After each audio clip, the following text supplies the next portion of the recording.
اسلام معتدل سا دین ہے، درمیانہ رستہ ہے۔ اس میں افراط اور تفریط نہیں پائی جاتی۔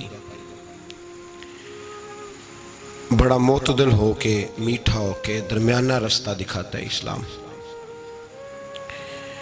اور درمیانے رستے پہ چلنا ہی اصل خوبی ہے۔ اسلام کہتا ہے کہ تکبر نہیں کرنا، عاجزی کرنی ہے، لیکن عزت نفس کا خیال رکھنے کا بھی حکم دیتا ہے، خودداری کی بھی بات کرتا ہے۔ عاجزی اور ہوتی ہے، رسوائی اور ہوتی ہے، دونوں چیزوں میں فرق ہے۔ اسلام فضول خرچی سے منع کرتا ہے تو کنجوسی سے بھی منع کرتا ہے، اعتدال کا رستہ دیتا ہے۔ جو جماعت صوفیاء کی تھی، اہل اللہ، اللہ کے بندے تھے، وہ ہمیشہ معتدل رہے، معتدل رہے۔ وہ لوگ اپنی ذاتی ضروریات کو حدود میں رکھتے تھے۔ انہوں نے کبھی بھی کسی بھی موقع پر کسی بھی جگہ کسی کے آگے ہاتھ نہیں پھیلایا، خودداری کا بھی وہ لحاظ کرتے تھے۔ تو اہل اللہ کے ہاں افراط و تفریط نہیں ہوتی، درمیانہ رستہ ہوتا ہے۔ ہمارے زمانے میں ایک وہ گروپ ہے جو سرے سے طریقت کی، محبت کی، خلوص کی، وفا کی باتوں کا قائل ہی نہیں۔ ایک وہ ہے جو قائل ہے تو نرا قائل ہے۔ افراط تفریط سے نکل کر درمیانہ رستہ اختیار کیا جائے۔ ایک لفظ ہے نسبت۔ کچھ لوگ سارا کچھ چھوڑ چھاڑ کے خالی نسبت کے قائل ہو گئے، وہ بھی غلط ہے۔ اور کچھ لوگوں نے کہا ہے کہ سیدھا سیدھا نماز پڑھیں گے، روزہ رکھیں گے، نسبت کی ضرورت ہی نہیں، وہ بھی اپنی جگہ پہ درست نہیں کہہ رہے۔ نسبت کی فضیلت ہے۔ قرآن مجید فرقان حمید 15واں پارہ، اس کا آخری حصہ 16ویں پارے کا ابتدائی حصہ، ایک بڑا مشہور واقعہ ہے جناب خضر علیہ السلام اور حضرت موسیٰ علیہ السلام کا۔ بڑا معروف ہے۔ کسی وقت میں چاہتا ہوں کہ وہ سارا واقعہ تفصیل سے عرض کروں، اور اسی طرح کی کسی نشست میں، خاص لوگوں کی نشست میں وہ بات بھی عرض کروں گا، لیکن ایک بات ان میں سے یہ تھی کہ حضرت خضر علیہ السلام نے جناب موسیٰ علیہ السلام سے کہا تھا کہ آپ میرے ساتھ صبر نہیں کر سکیں گے، جو میں کر رہا ہوں گا آپ نے اس طرح کرنا ہے کہ مانتے جانا ہے، تبصرہ نہیں کرنا۔ اور یہی بڑا مشکل کام ہے، صرف مانتے جانا، یہ مشکل کام ہے۔ ایک جگہ ایسی آئی کہ جہاں گاؤں تھا، حضرت موسیٰ اور جناب خضر علیہ السلام پہنچے تو بستی کے لوگوں نے نہ پانی پوچھا، نہ کھانا دیا، نہ بیٹھنے کو چارپائی دی، لیکن حضرت خضر صبح سے شروع ہوئے اور شام تک ایک دیوار بناتے رہے۔ دیوار گر رہی تھی، اس کو سیدھا کیا، بنایا، اور جب دیوار کو بنا لیا تو حضرت موسیٰ علیہ السلام کہنے لگے، اتنے خشک لوگ تھے کہ انہوں نے پانی تک نہیں پوچھا، تو آپ سارا دن کام کرتے رہے، کیا وجہ تھی؟ تو آپ نے فرمایا تمہیں کہا تھا نا تم صبر نہیں کر سکتے، تم نہیں صبر کر سکتے۔ تو فرمایا پھر بتا دیں۔ حضرت موسیٰ علیہ السلام کے سوال پر جناب خضر نے یہ جواب دیا کہ اس دیوار کے نیچے 2 یتیم بچوں کا خزانہ ہے، اگر دیوار گر جاتی، خزانہ ظاہر ہو جاتا تو لوگ وہ خزانہ اٹھا کے لے جاتے، اس لیے بنائی ہے۔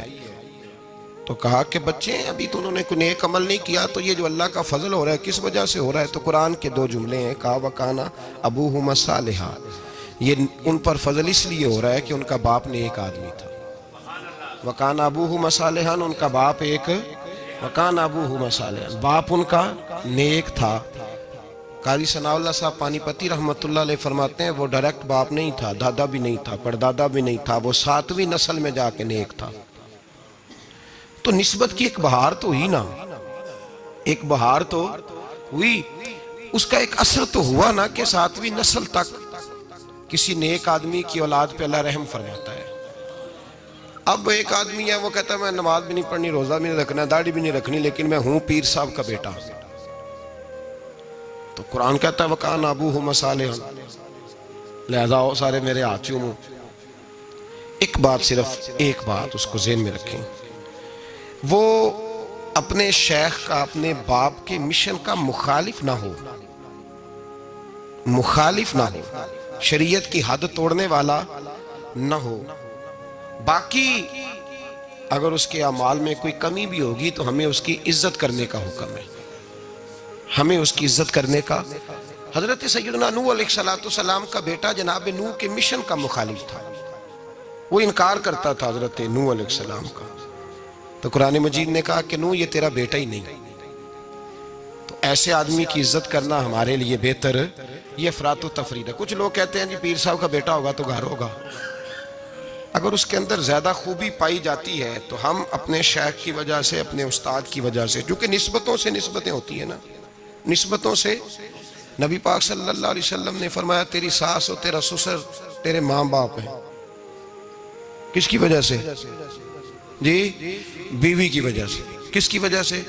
چاہے ان کے ساتھ ایک رات انسان ایک مکان میں ایک رات بھی نہ گزری ہو، چاہے ایک دن بھی کھانے پہ کٹھے نہ ہوئے ہوں کوئی، تو کس وجہ سے ماں باپ ہو گئے؟ یعنی نسبت کی وجہ سے. نسبت اس کا ایک اثر ہے، اس کی ایک حیثیت ہے دین میں. نسبت کا احترام کیا جائے گا، نسبت کا ادب کیا جائے گا. نسبت سے اعلیٰ حضرت فاضل بریلوی رحمۃ اللہ تعالیٰ علیہ سے کسی نے مسئلہ پوچھا کہ جناب مسجد کی کوئی چیز ہے تو اگر ہم وہ بیچیں، فالتو ہو گئی یا اضافی ہے تو بیچ سکتے ہیں؟ تو اعلیٰ حضرت نے فرمایا بیچ تو سکتے ہو، پر شرط یہ ہے کہ جس کو بیچو اس کو کہو کہ کسی غلط جگہ اور تو ناپاک جگہ استعمال نہیں کرے گا. مسجد کی چیز ہے، پاک جگہ استعمال کرے گا. اس لیے کہ مسجد، اچھا جب وہ آئی تھی کارخانے سے تب تو ساری ایک جگہ بنی ہوئی تھی، اب مسجد سے لگ کے گئی ہے تو اب اس کی نسبت بڑھ گئی. تو یاد رکھیں ہمارے صوفیاء جو کہتے ہیں نا استاد کے پوتے کا بھی ادب کرنا ہے، نواسے کا بھی ادب کرنا ہے، بیٹے کا بھی ادب کرنا ہے. صرف ایک بات یاد رکھیں، اگر وہ مشن کا مخالف ہے، ان کی تعلیمات کا مخالف ہے، ان کی تعلیمات پہ چلتا نہیں، تو پھر تو آپ اسے اعراض برتیں گے. بلکہ یہاں بھی دو باتیں لکھی ہمارے صوفیاء نے، کہتے ہیں کیا کہ مخالفت نہیں کرتا لیکن پورا عمل بھی نہیں کرتا. تو آپ اس طرح کریں، اسے رہنما نہ مانیں لیکن عزت اس کی بھی کریں. عزت، وہ مخالفت نہیں کرتا لیکن پورا عمل بھی، سمجھ لیں اس پہ وسوسے طاری ہیں، دنیا دار ہو گیا ہے، شیطان کے ہتھے چڑھ گیا ہے، لیکن اس کی عزت پھر بھی کریں. کیوں کریں؟ تو پیر سید مراتب علی شاہ صاحب رحمۃ اللہ علیہ سے میں نے پوچھا، میں نے کہا شاہ جی کیوں کریں؟ جب وہ اور کسی چکر میں پڑ گیا ہے، چلیں اپنے بزرگوں کی مخالفت تو نہیں کر رہا لیکن پوری تابعداری بھی نہیں کر رہا، تو بزرگوں کی باتیں بڑی ہوتی ہیں. استاد گرامی حضرت شاہ صاحب رحمۃ اللہ علیہ فرمانے لگے بھائی قرآن مجید کا صفحہ اگر کبھی کیچڑ میں لگ جائے نا، اس کو کیچڑ، تو اس پہ پیر رکھ کے نہیں گزرنا چاہیے. سمجھنا چاہیے حالات ایسے پیدا ہو گئے کہ کیچڑ لگ گیا ہے، اس کا حق یہی بنتا ہے کہ اسے اٹھایا بھی جائے، دھویا بھی جائے اور اونچی جگہ پہ رکھا بھی جائے، اس کا ادب کیا جائے. تو میرے بھائی یاد رکھیں، اگر ایسے لوگ جو بزرگوں کی اولاد ہیں، اگر وہ مخالفت نہیں کر رہے، مشن کی مخالفت، اگر وہ مخالفت نہیں کر رہے، پھر ان کی دو حیثیتیں ہیں. یہاں تو وہ پوری تابعداری کریں تو پورے سلوٹ کے حقدار ہیں، پھر تو شیخ کا بیٹا ہی نہیں، وہ شیخ کہلائے گا. وہ اسی مسند پہ اسے دیکھنا چاہیے جس مسند پر اپنے شیخ کو دیکھتا تھا. اس لیے کہ میرے مصطفیٰ کریم سید عالم صلی اللہ تعالیٰ علیہ وسلم کے پیارے محبوب ہیں مولا علی شیر خدا رضی اللہ تعالیٰ عنہ. تو حضرت علی نے اپنے بعد ڈائریکٹ اپنے بیٹے کو خلافت دی، امام حسن کو بٹھایا. تو لوگ کہتے ہیں کہ جس وقت امام حسن امور خلافت چلانے کے لیے بیٹھے، 6 مہینے خلافت فرمائی ہے امام حسن نے بھی. تو فرماتے ہیں جب وہ بولتے تھے تو لگتا تھا اپنا انداز بھول گئے ہیں، مولا علی کا اپنا لیا ہے. ان کا اٹھنا بیٹھنا چلنا پھرنا بالکل عین حضرت شیر خدا کی طرح تھا. تو اگر تو وہ مشن پہ چل رہا ہے تو اس نظر سے دیکھیں، اور اگر نہیں بھی چل رہا، مخالفت نہیں کر رہا، تو پھر بھی وہ قابل احترام اور اس کا احترام کیا جائے. احترام کیوں بھلا؟ اس لیے کہ جہاں سے خیر ملی ہوتی ہے نا، بندہ ان کی نسلوں کا بھی خادم ہوتا ہے. کیونکہ اصلہ نال یہ نیکی کریے تے اور نسلاں تاک وہ نہیں بول دے، تو بندہ خادم ہوتا ہے نسلوں کا بھی خادم ہوتا ہے. اور یہ کام کر کے دکھایا ہمیں صحابہ نے، کر کے دکھایا. حضرت سیدنا امام حسین رضی اللہ تعالیٰ عنہ گھوڑے پہ تشریف فرما تھے. اب تو بڑا برا حال ہے، لوگ صحابہ کو برا کہتے ہیں اہل بیت کا نام لے کے. میں کہتا ہوں ہمیں تو اہل بیت سے پیار کرنا ہی صحابہ نے سکھایا ہے. انہوں نے بتایا ادب کیا ہے. اور صاحب طبقات، حالانکہ ان کا انداز بڑا محققانہ ہے، بڑی جان پھٹک کے بعد وہ چیزوں کو لاتے ہیں. وہ فرماتے ہیں کہ حضرت امام حسین کالی سیاہ داڑھی تھی، کوئی بال سفید نہیں تھا. جناب ابو ہریرہ بوڑھے آدمی تھے، ضعیف، شاگردوں کا حلقہ تھا. جیسے آپ بیٹھے ہوئے ہیں سامنے تو میں واز کر رہا ہوں تو سامنے سے امام حسین تشریف لائے. آپ ایک جگہ بیٹھ کے حدیثیں بیان کر رہے تھے. امام حسین آئے تو تازی تازی بارش ہوئی تھی مدینے میں، تازی تازی، چھوٹے چھوٹے حوض پانی کے بنے ہوئے تھے، چھوٹے چھوٹے جو گہری جگہ ہوتی ہیں نا پانی بھر جاتا ہے.